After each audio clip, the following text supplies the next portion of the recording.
구약성경 나홈 1장 2절 3절입니다. 주님은 질투하시며 원수를 갚으시는 하나님이시다.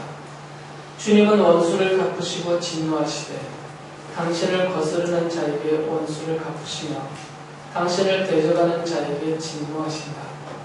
주님은 좀처럼 노하지 않으시고 권능도 한없이 많으시지만 주님은 절대로 죄를 벌하지 않은 죄 내버려 두시는 않으신다.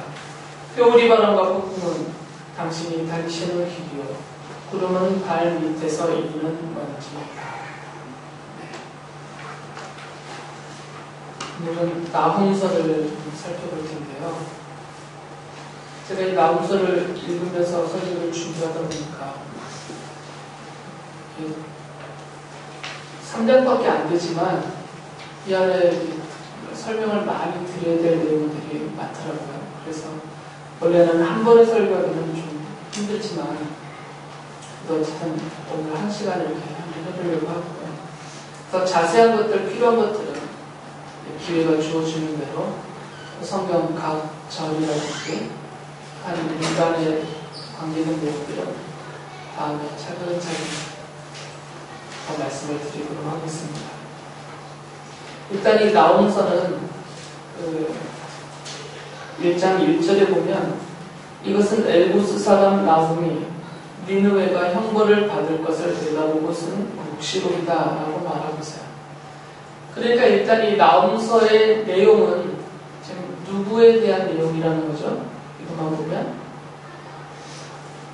누구에 대한 내용을 지금 말씀하시는 거예요? 니느웨에 대한 거죠.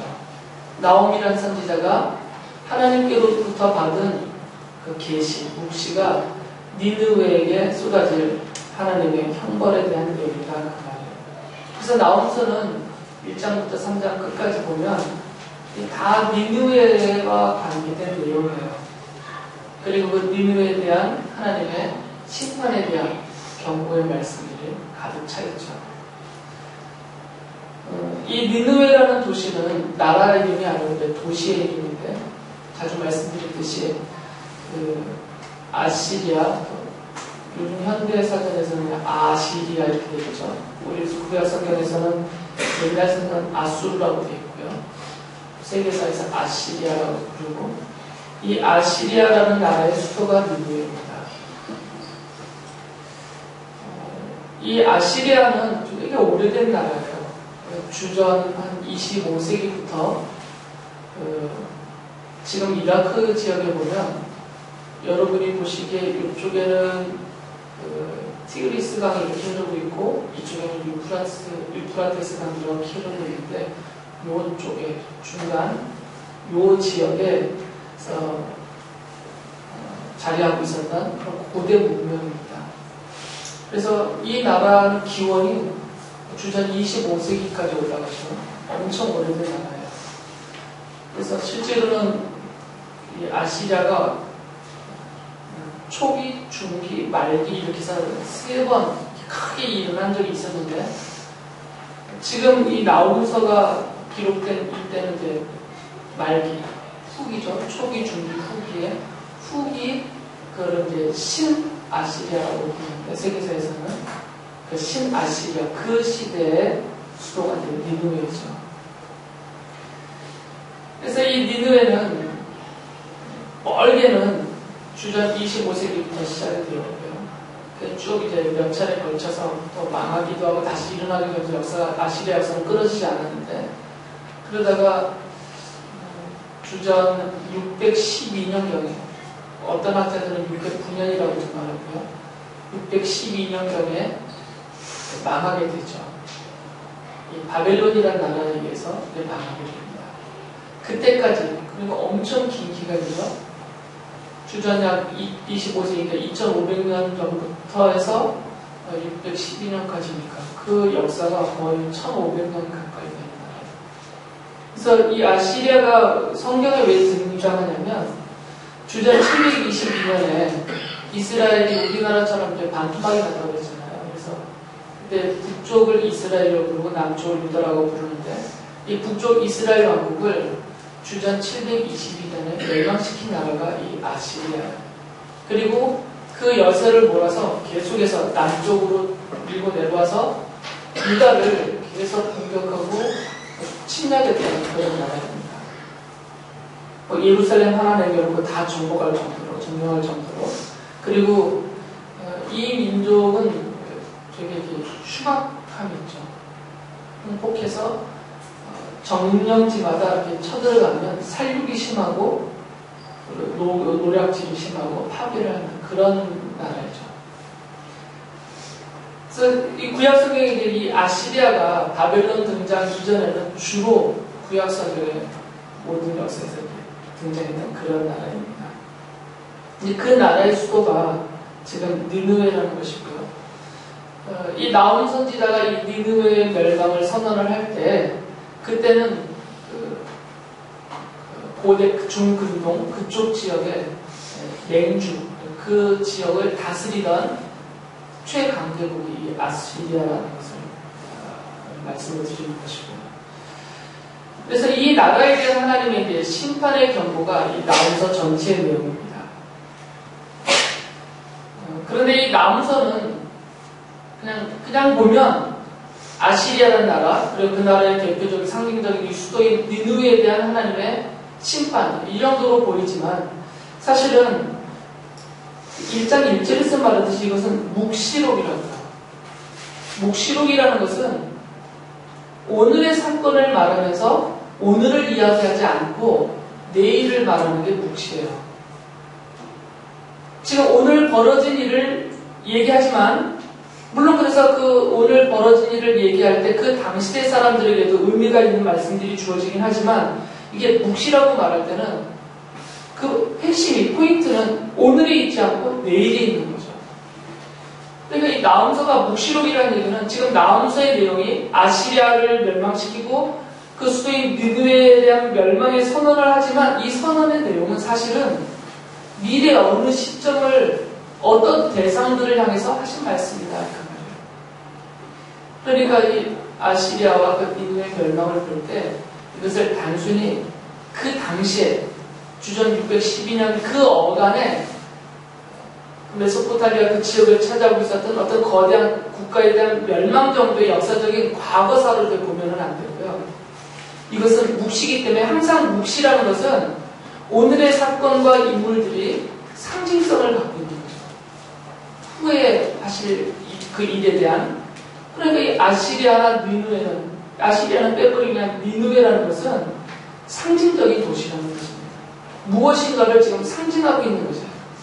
그리고 이 니느웨를 하나님이 멸망시킨다는 것은 장차 하나님이 하실 그 어떤 일에 대한 어떤 상징성을 갖고 있는 예표나 모형의 위치라는 것을 미리 말씀을 드리는 것이고요. 그런 관점에서 이 나홈서를 보셔야 되는 거죠. 만약에 이렇게 보지 않으면 아주 그냥 이분법적으로밖에 못 보게 돼요. 이 나홈서를.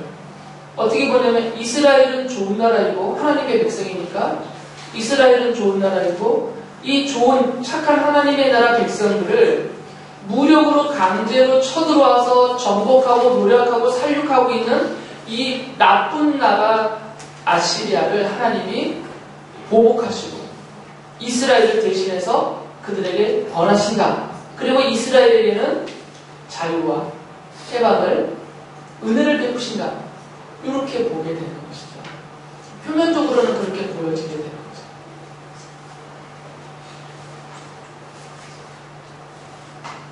나홈서는 그렇게 보면 안 된다는 것을 말씀드립니다. 왜 그러냐면 그렇게 보기에는 당시의 이스라엘이 그러니까 니느웨가 멸망당할 때 이스라엘이 좋은 나라가 아니었기 때문에 지금 니느웨나 이스라엘이나 그 차이는 뭐냐면 하나님의 백성이냐 아니냐고 이름 하나만 차이가 나고요. 실제로 그들의 실상은 똑같았어요. 니느웨도 이렇게 악하고 타락하고 우상 숭배가 극심한 그런 악한 나라이지만 동시에 그 당시에 이스라엘도 심각한 우상 숭배에 빠져 있었고요. 율법을 집어 던져버렸고 자기들 마음대로 살면서 사회적인 불의와 타락과 부패가 만연한 그런 나라였죠. 근데 사실 이스라엘도 니느웨인 것이에요. 그 당시에 엄밀히 보면. 근데 차이는 오직 하나입니다. 이 이스라엘은 하나님의 백성이다. 이 사실 하나밖에 없는 거죠. 그러니까 하나님이 이스라엘을 대신해서 이 나쁜 나라의 아수르를 벌하셨다 이렇게 말해버리면 아시리아가 망할 때, 니느웨가 망할 때 이스라엘도 같이 망해야 돼요. 똑같은 것들이니까. 이렇게 단순하게 나눠서 보면 이 나홈서가 묵시록이라는 의미가 전혀 없게 되는 거죠. 사실 이 나홈서는 지금 니느웨 사람들 들으라고 하신 말씀이 아니에요. 이 나홈서는 1차적으로는 이스라엘아 들으라예요. 이걸 보면서 하나님이 이제 이 니느웨에게 어떻게 하실 건지 미리 지금 알려주시는 거죠. 이스라엘 사람들이 미리 알려주시고 미리 알려주신 대로 그대로 역사에서 하나님이 그 일을 그대로 이루세요. 그러니까 이스라엘에게는 이것이 이제 경고의 말씀이죠. 내가 이제 니느웨를 이렇게 멸망시킨다. 너희들 잘 봐라 이것이에요. 이스라엘의 입장에서는 니느웨가 멸망당하는 모습을 보면서 어떤 마음이 들었겠어요? 지연아 어떨 것 같으니? 네가 이스라엘 사람이라. 이 니느웨 사람들이 망하는 모습을 보면서 너는 어떨 것 같아? 신나서 박수 칠 거야? 네가 이스라엘 사람이라면? 그러면 쫄겠지 니네 말로? 이건 똑같으니까 지금 니느웨 사람들이 벌받는 그 죄목이 이스라엘 사람들이 똑같은 죄목이거든요. 이 사람들이 우상숭배 때문에 벌받고 있다면 자기네도 지금 우상숭배하고 있거든요. 이들이 악하고 타락했다면 자기들도 그에 못지않게 악하고 타락하고 있어요. 그러니까 저들이 벌받는 모습을 보면서 한편으로는 원수의 나라이니까 통쾌함도 있겠지만 그러나 더 많은 생각이 뭐냐면 야 이러다 우리도 벌받겠다라는 두려움이 생길 수 있다는 거죠. 그래서 하나님이 지금 이스라엘 사람들에게 너희들 잘 봐라 이것입니다. 미리 알려주시는 거예요. 나홈을 통해서 내가 이렇게 이 니느웨를 멸망시키겠다. 잘 봐라. 그 뜻은 뭐겠어요? 보고 정신 차리라 이거죠. 깨달으라는 것입니다. 왜 니느웨는 망하는데 왜 너희들은 망하지 않는지. 똑같은 것들인데 왜 똑같은 죄인들인데 저들에게는 하나님이 진노하시고 왜 이스라엘 너희들에게는 진노하시지 않고 은혜를 베푸시는지 생각해봐라 이것이죠. 이게 나홈서의 가장 핵심적인 메시지입니다.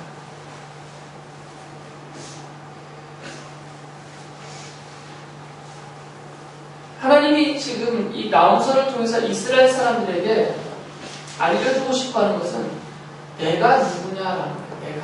하나님은 내가 누구냐 이걸 지금 알려주고 싶은 겁니다. 하나님이 아브라함을 택했을 때도 그리고 이스라엘 백성들을 이집트에서 구출하여 가나안까지 데려가신 이 모든 과정에서 어떤 사건들이 생기죠. 예를 들면 이집트에서 10번의 재앙이 끔찍한 재앙이 내리기도 하고 또 홍해바다가 갈라지기도 하고 불기둥 구름기둥으로 인도하시고 광야 40년을 지나고 가나안을 정복하는 이런 모든 역사적인 사건들 이 과정은 그것을 통해서 하나님이 누구신지를 지금 이스라엘 사람들에게 알려주시는 하나님의 자기 계시란 말이에요. 자기 계시라는 것은 내가 이런 사람이다. 내가 이런 하나님이다. 이걸 드러내 보이는 걸 자기 계시라고 그러죠. 그래서 그 모든 사건이 하나님이 자기 자신을 알리시는 거예요.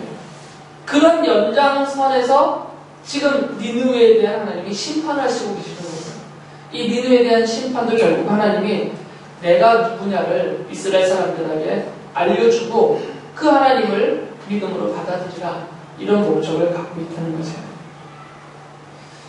출애굽기 34장 6절에 보면 여호와께서 그의 앞으로 지나시며 이 그는 모세죠. 선포하시되 여호와라 여호와라 자비롭고 은혜롭고 노하기를 더디하고 인자와 진실이 많은 하나님이라 라고 말씀하셨어요.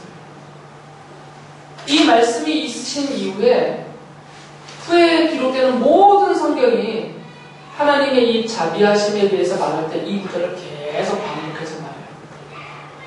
그래서 이스라엘 사람들은 하나님을 누구라고 부르냐면, 하나님이 어떤 분이냐고 알고 있냐면, 이 모세에게 말씀하신 대로 하나님이 직접 하신 말씀이니까, 우리 하나님은 자비로우신 분이시다, 은혜로우신 분이다, 노하기를 더디하시고 인자와 진실이 많으신 분이시다, 이렇게 알고 이렇게 믿고 있어요. 그런데 나홈 선지자는 아까 읽어드린 그 1장 2절 3절을 보면 하나님을 자비하신 하나님이라고 말하지 않고 진노하시는 하나님이다 라고 반대로 말하고 있다는 거죠. 여호와는 질투하시며 보복하시는 하나님이시니라. 여호와는 보복하시며 진노하시되 자기를 거스르는 자에게 여호와는 보복하시며 자기를 대적하는 자에게 진노를 품으시며 여호와는 노하기를 더디하시며 권능이 크시며 벌받을 자를 결코 내버려 두지 아니하시는 분이시다 라고 나홈 선지자가 말하는 거죠. 그러니까 지금 나홈이 하고 싶은 얘기는 뭐냐면, 그리고 하나님이 이 나홈 선지자를 통해서 내가 누구냐 이렇게 말씀하시는 그 부분이 뭐냐면, 나는 자비하신 하나님이시지만 동시에 나는 진노하는 하나님이다, 이것을 알라 이거죠. 이스라엘 백성을 향해서. 왜 그러냐면 지금 이스라엘 사람들이 하나님이 진노하시는 하나님이라는 것을 까먹어버렸어요. 하나님이 진노하시는 분이라는 걸 까먹으니까 어떤 현상이 벌어지냐면 하나님이 무섭지가 않은 거죠. 하나님을 우습게 하는 거죠. 감히 하나님의 땅인, 하나님이 그들에게 약속을 주신 그 가나안 땅에서 하나님이 내가 여기 있다라고 세워주신 그 성전에서 이들이 제사를 지내면서 아예 하나님을 두려워하지 않습니다. 제사법도 따르지 않고, 하나님이 이사야 선지자의 글을 보면 지금 거의 같은 시대뿐인데, 너희들 제발 제사 좀 지리지 마라. 내 너희들의 드리는 제사 보기도 싫고 받기도 싫다. 아예 그들의 제사를 거절하실 정도로 형편없이 하나님을 무시하고 있었단 말이죠. 이스라엘 온 땅은 다 우상 가지고 율법은 이미 다 꺾어져서 하나님의 법대로 살지 않고 다 자기들 마음대로 살아요. 그러니까 니느웨란 말이지, 지금 모습이 똑같이. 이들이 이렇게 살면서도 하나님을 두려워하지 않습니다. 왜 안 두려워하냐면 하나님이 진노하시는 분이라는 것을 잊어버렸기 때문이에요. 그동안 너무나 계속 자비하신 하나님, 자비하신 하나님 이렇게 들어왔고, 또 이 당시에 활동하던 거짓 선지자들이 계속해서 백성들을 향해서 뭐라고 말했냐면, 하나님은 우리 편이다, 하나님은 자비하신 분이지 않냐, 이스라엘의 역사를 봐라, 하나님이 우리를 도와주실 것이다, 아수리아가 쳐들어와도 그들을 물리쳐 주실 것이고 우리에게 안정케 하실 것이다, 평화로다 평화로다, 계속 이렇게 거짓 선지자들이 말을 했단 말이에요. 그러니까 그들의 말을 들으면서 이스라엘 사람들이 하나님의 진노하심에 대해서 완전히 잊어버렸어요. 무서워하지 않습니다. 제가 아침에 주일학교 설교하면서 우리 애들이 앉아있을 때 목사님이 무서운 사람 흔들어 버렸더니 한 명도 안 돼요. 그래서 목사님 안 무섭냐니 다 안 무섭대요. 안 무서운 이유가 뭔가 봤더니 제가 화내는 걸 한 번도 못 봤대요. 자기네들이 막 별짓을 다 해요. 못된 짓을 해도 한 번도 화를 안 냈다는 거. 지금 제자랑하는 것 같아서. 혹시 제가 이렇게 좀 정색하는 경우는 있을지 모르지만 여러분들을 향해서 제가 이렇게 화를 낸 적은 거의 없는 것 같아요. 그렇게 하면 안 된다고 배웠기 때문에, 목사는 화내면 안 된다고 배워버려가지고 정말 속에서는 부글부글 끓어도 표정 관리를 제가 잘하고 있어요. 그러니까 여러분도 제가 안 무섭잖아요. 제가 좀 우습게 보인단 말이에요, 지금. 우리 애들도 저를 좀 우습게 하네요. 우리 애들. 얘네들도 그래요. 학생들도 저 무서워하는 애들 하나도 없어요. 이스라엘이 지금 그 지경이 된 거예요. 하나님이 안 무서운 거예요. 아니면 하나님이 그들에게 화를 안 내고 계시니까 그들을 벌하지 않고 맨날 용서해 주시고 어려움을 당할 때마다 도와주시고 계시니까. 그래서 하나님이 나훔 선지자를 통해서 미리 이제 알려주신 거예요. 내가 니느웨에게 이렇게 보복하겠다. 내 진노가 어떻게 쏟아지는지 봐라 하면서 니느웨를 완전히 멸하셨어요. 지금 니느웨라는 도시는 없습니다. 유적지만 있어요. 그 기둥들 완전히 역사에서 다 무너져 버렸어요. 그 큰 나라의 성읍이었는데, 수도였는데, 지금으로 치면 베이징 같은 그런 도시였는데, 그게 흔적만 남고 싹 없어져 버렸어요. 하나님이 완전히 멸망시켜 버렸어요. 나훔 선지자의 글에서 나무서에서 말하는 거죠. 이스라엘이 그걸 보고 깜짝 놀랐을 거예요. 안 놀랐으면 그건 정말 정신없는 것들이에요. 그걸 보고 놀라야 돼. 그걸 보고 놀라서 정신 차리고 아이고 큰일 났다. 나에게도 하나님이 진노하시면 어떡하나 이런 걱정이 생겨야 된단 말이죠. 하나님이 기대하시는 건 지금 바로 그겁니다. 그래서 하나님 앞에 무릎 꿇고 돌아오고 회개하고 돌아와서 하나님 나도 니느웨인데 내게는 이 진노를 쏟지 말아주십시오. 하나님 나를 용서해 주십시오. 이렇게 하나님 앞에 무릎 꿇고 엎드리면서 용서를 구하며 돌아오기를 하나님이 기대하셨단 말이죠. 나훔서의 목적은 거기 있었던 거죠. 그런데 이스라엘이 돌아오지 않았죠. 그 모습을 보면서 결국 그들이 완전히 망하죠. 북왕국은 아까 말씀드린 대로 아시리아에 의해서 주전 722년에 망했고 남왕국 유다는 주전 587년에 바벨론에 의해서 망한단 말이죠. 이들이 돌아오지 않은 것이에요.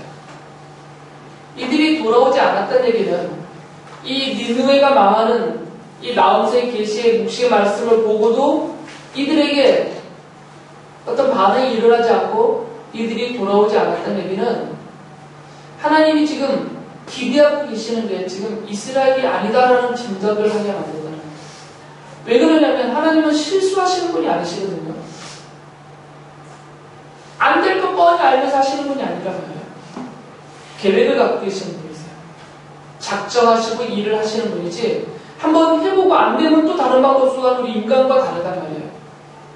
완전한 100% 완전한 작정과 계획 속에서 완전하게 일을 이루시는 하나님이시기 때문에 이 나훔서가 그들에게 이스라엘 향해서 주어졌을 때 그들이 돌아오지 않고 그들이 실패했다는 얘기는 하나님의 지금 관점이 나온 당시에 이스라엘이 아니라 묵시라고 했으니까 곧 뒤에 두고 계시다라는 것을 짐작할 수가 있다. 이 나홈의 예언대로 아시리아가 망하죠. 바벨론에서 망합니다. 아시리아가 망하고 바벨론이 그 땅을 정복했다는 것이 사실 이스라엘하고는 전혀 상관없는 일이에요. 아시리아가 망했다고 해서 이스라엘이 해방을 얻은 건 아닙니다. 이스라엘이 다시 다윗의 영광을 되찾은 것도 아니에요. 다시 바벨론이 또 점령하니까. 지배자만 바뀌는 겁니다. 지금. 아시리아가 이스라엘을 지배했고 그 다음에 바벨론이 아시리아를 망가뜨리고 바벨론이 지배합니다. 그 다음에는 페르시아가 지배하고 그 다음에 헬라가 지배하고 그리고 로마가 지배하는 거예요. 이게 시대까지 계속 이어져 가는 겁니다. 그러니까 그 나라가 지금 멸망하고 세워지고 바뀌는 이 과정은 사실 이스라엘에게 별 의미가 없어요. 이스라엘에게는 구원의 사실이 아니에요. 그냥 지들끼리 계속 망하는 거죠. 그럼에도 불구하고 하나님이 이 아시리아의 심판을 묵시로 주신 이유는 이 아시리아 그리고 그 수도인 니느웨를 상징적으로 그 아시리아 뒤에 이어서 나오는 그 강대국들의 대표성을 부여했다는 거죠. 사실 아시리아 이전에는 그 지역 전체를 지배하는 초강대국은 없었어요. 이집트도 그 나일강 유역 그 지역만 지배하고 있었고 주변에는 작은 도시국가, 부족국가들이라고요. 근데 아시리아가 일어나서 그 모든 땅을 통일하면서 초강대국이 됐어요. 그리고 그 나라의 수도가 니느웨란 말이죠. 그리고 그 뒤에 일어나는 바벨론이든 페르시아든 헬라든 로마든 이거는 이 아시리아와 그냥 같은 성격을 가진 다른 나라일 뿐이에요. 그러니까 이 아시리아가, 그리고 그 나라의 수도인 니느웨가 그 뒤에 일어나는 세상을 지배하고 세상을 다스리는 세상 나라의 대명사격이란 말이에요, 지금. 하나님이 니느웨를 치신다는 얘기는 결국 세상 나라를 심판하시고 세상 나라에 대해서 진노하신다라는 묵시다. 그 말이에요. 그런데 어떤 게 여기서 지적이 되고 있냐면 왜 이스라엘이 니느웨와 똑같아졌느냐 이 부분이에요. 이스라엘이 하나님의 백성인데 그들에게는 하나님이 율법도 주시고 제사법도 주시고 선지자들과 제사장들과 왕을 보내셔서 하나님의 백성으로 살게 하나님이 계속 그들을 다루고 계셨는데 왜 그 하나님의 백성인 이스라엘이 니느웨가 되버렸느냐 그 부분에 대해서 나훔 선지자가 지적을 합니다. 1장 11절에 보면 이런 말씀을 하세요. 주님을 거역하며 음모를 꾸미는 자, 흉악한 일을 부추기는 자가 바로 너 니느웨에서 나오지 않았느냐라고 말해요. 물론 역사적으로는 사내립이 이 인물이죠. 이스라엘을 쳐들어와서 예루살렘을 포위하고 그가 하나님을 조롱하고 이스라엘 백성에게 항복을 권하면서 하나님을 저주하고 욕하면서 막 조롱하면서 그들을 회유합니다. 역사적으로는 사내립이 이 인물로 등장을 해요. 근데 사실 그것을 말하는 것은 아니겠죠. 왜 이스라엘이 니느웨가 됐느냐? 꼬임에 넘어갔다 그 말입니다. 니느웨에서 나온 그 유혹하는 자의 유혹에 넘어가서 이스라엘이 니느웨가 되어버렸다 그 말이에요. 여러분 그 유혹하는 자가 누구겠어요? 그건 당연히 사탄입니다. 이스라엘이 니느웨가 된 것은 사탄의 유혹에 넘어간 것이에요. 사탄이 사람을 사용하든 물질을 사용하든 어떤 사건들을 일으키든 결국 이 사탄이라는 것이 유혹해서 이스라엘이 그 사탄의 유혹에 굴복하여서 니느웨와 똑같은 죄인들이 되어버렸다 그 말이에요. 성경에 보면 이 사탄을 유혹하는 자다라고 말해요. 요한계시록 12장 9절을 보면 여러 군데서 말하지만 요한계시록 12장 9절에 보면 큰 용이 내쫓기니 옛뱀 곧 마귀라고도 하고 사탄이라고도 하며 온 천하를 꿰는 자라. 이 꿰는 자가 유혹이란 말이죠. 온 천하를 유혹하는 자다. 그러면 이 온 천하는 사탄의 유혹에 넘어가서 다 니느웨가 되어버렸다 그 거예요. 이스라엘도 예외가 없고 여러분도 예외가 아니라는 것이죠. 우리가 왜 죄를 짓고 사느냐? 이 사탄의 유혹에 넘어갔기 때문에. 우리가 왜 하나님의 자녀이면서도 왜 우리가 니느웨 사람과 똑같은 모습을 하고 사느냐? 이 유혹하는 자의 유혹에 넘어가 버렸단 말이죠. 돈으로 유혹할 때 돈으로 꼴딱 넘어갔어요. 여자로 유혹하니까 여자에게 넘어가고 남자로 유혹하니까 남자에게 넘어가고 노는 것으로 유혹하니까 노는 것으로 넘어가고 먹을 것으로 유혹하니까 먹을 것에 넘어가고 내 약점을 잘 알아서 정신을 잃게 만들어버릴 그것들을 내세우면서 나를 유혹했고 나는 다 넘어갔단 말이죠. 그 유혹에. 목사도 예외는 아닐 거죠. 목사가 되어서도 유혹에 넘어가고 있으니까 지금. 그래서 텔레비전에 많이 나오잖아요. 그런 분들이. 온 천하가 이 유혹하는 자인 사탄의 유혹, 꾀임에 넘어가서 다 넘어갔어요.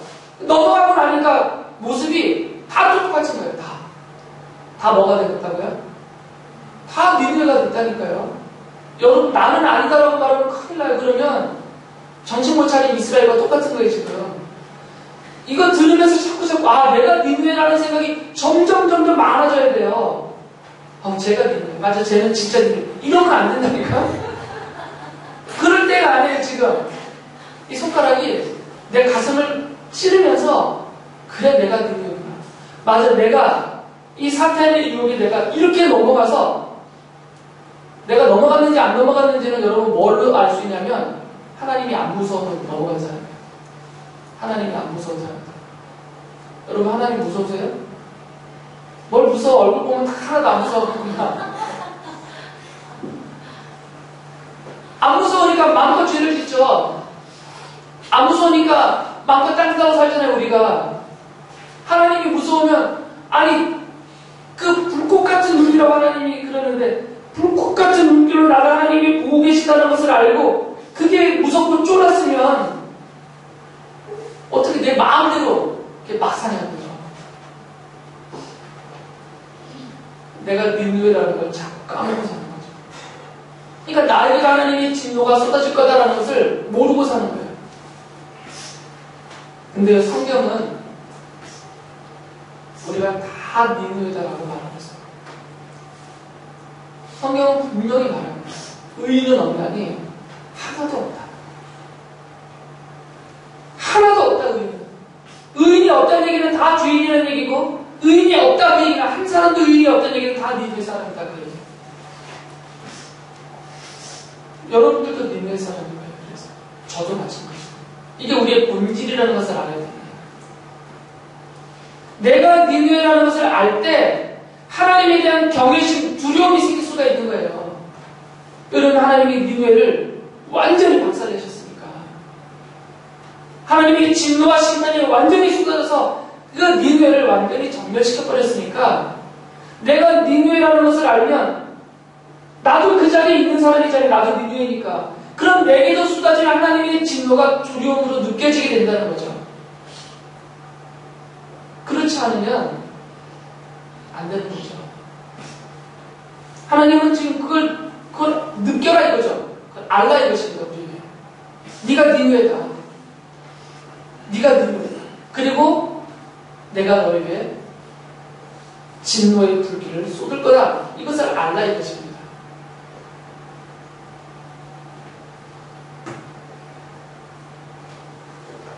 여기까지만 말하고 나면 어쩌란 말이냐 이러게 되겠죠. 나움서는 정말 다행인데요. 여기까지만 말하지 않아요. 나움서는 그 다음에 또 뭐라고 말씀하셨냐면 7절에 보면 주님은 선하심으로 환난을 당할 때 1장 7절입니다. 주님은 선하심으로 환난을 당할 때 피할 피난처가 되신다. 주님께 피하는 사람은 주님께서 보살펴 주시지만 니느웨는 범람하는 홍수로 쓸어버리시고 원수들을 흑암 속으로 던지신다. 여전히 니느웨로 있으면 하나님이 완전히 쓸어버리시지만 자기가 니느웨인 줄 깨닫고 정신 차리고 하나님 앞으로 피하면 하나님은 피난처가 되어주신다고 말이에요. 하나님이 보살펴 주신다고 말입니다. 하나님께로 피하는 자들이에요. 1장 15절에도 이런 말씀을 하세요. 보아라, 좋은 소식을 전하는 사람, 평화를 알리는 사람이 산을 넘어서 달려온다. 유다야, 내 절기를 지키고 내 서원을 갚아라. 악한 자들이 완전히 사라졌으니 다시는 너를 치러 오지 못한다. 물론 여기서 나오는 이 절기 하나 갖고도 또 제가 몇 번 설교를 해야 되는데 그 부분은 지금 할 수가 없으니까 이 유다는 하나님의 백성의 이름이죠. 그러니까 하나님의 백성들아, 너희들에게 이 좋은 소식은 복음이잖아요. 이제 복음을 전하는 사람, 이 복음을 알리는 사람이 산을 넘어 달려온다 그 말이죠. 그러니까 지금 니느웨로 똑같이 하나님의 진노와 심판을 받고 죽어야 되는 우리들에게 복음을 들고 누군가가 달려오고 있다 이 말이에요.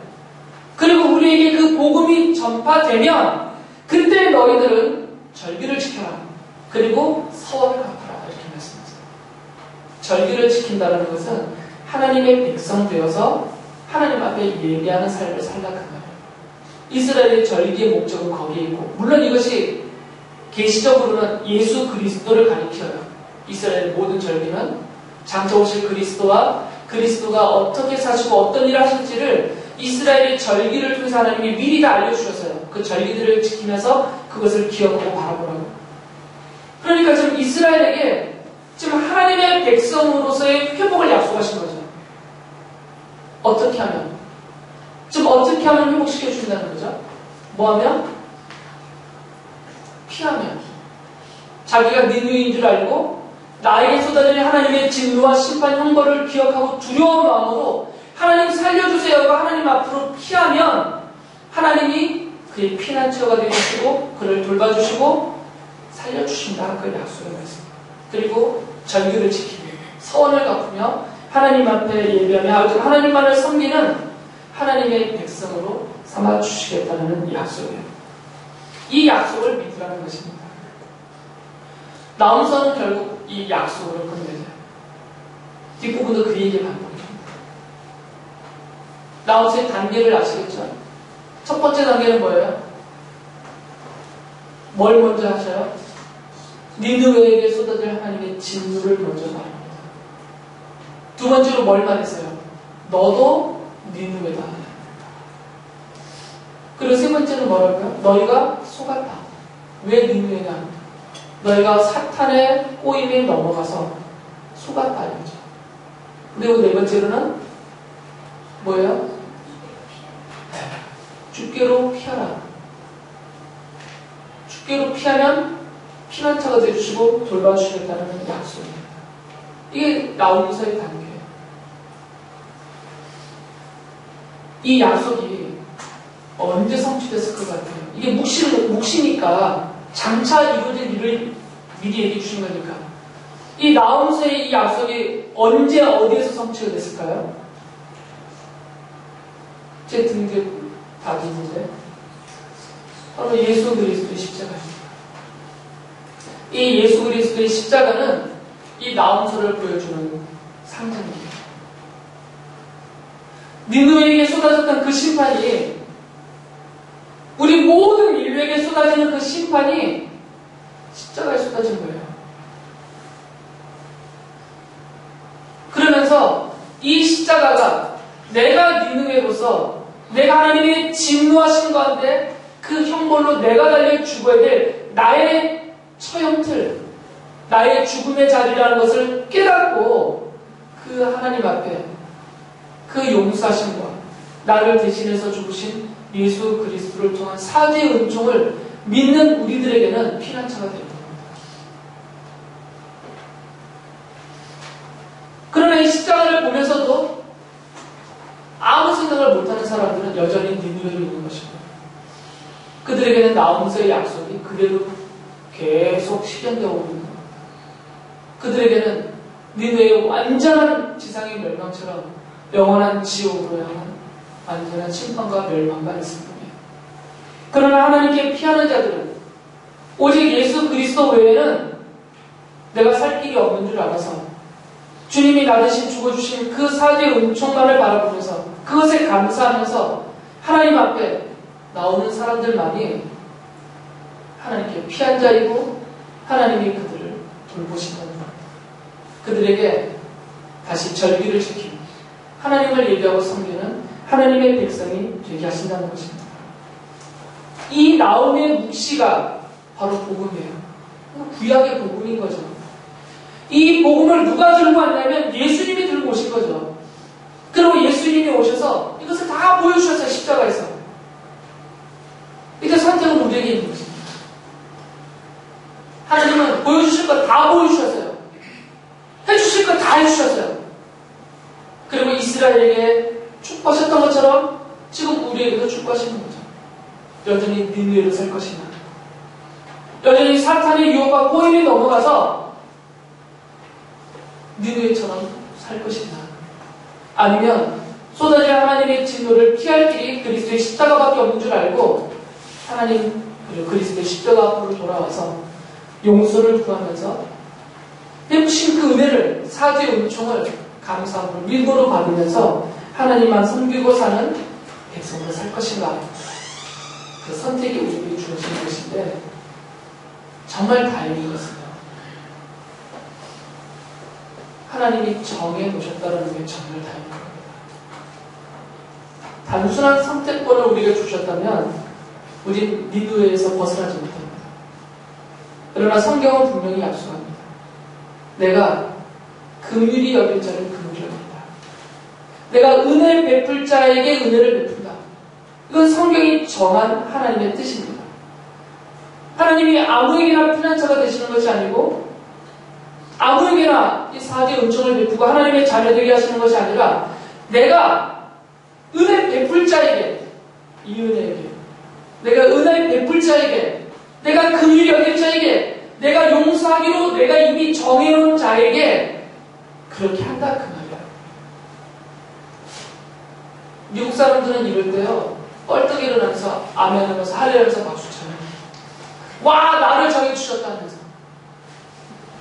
내가 니느웨였는데 내 힘으로는 니느웨에서 벗어날 수 없는 나를 하나님이 불러주셨구나. 십자가로 니느웨에서 나를 꺼내주셨구나. 이게 감사해서 할렐루야하고 소리를 거죠. 그렇다 하더라도 알고는 있어야 그 말이에요. 내가 원래는 니느웨였는데 예수님이 나 대신 십자가에서 죽으시면서 그 사죄의 은총이 내게 베풀어지고 이 복음이 내게 전달되어져서 내가 하나님의 자녀가 되었고 내가 하나님을 섬기는 그 은혜와 피난처 되시고 돌보아주시는 하나님의 손길 아래서 사는 복된 이스라엘 하나님의 자녀가 되었다는 것을 늘 감사하며 하나님 앞에 겸손하게 엎드리며 살아가는 여러분들 되기를 바랍니다. 기도하겠습니다.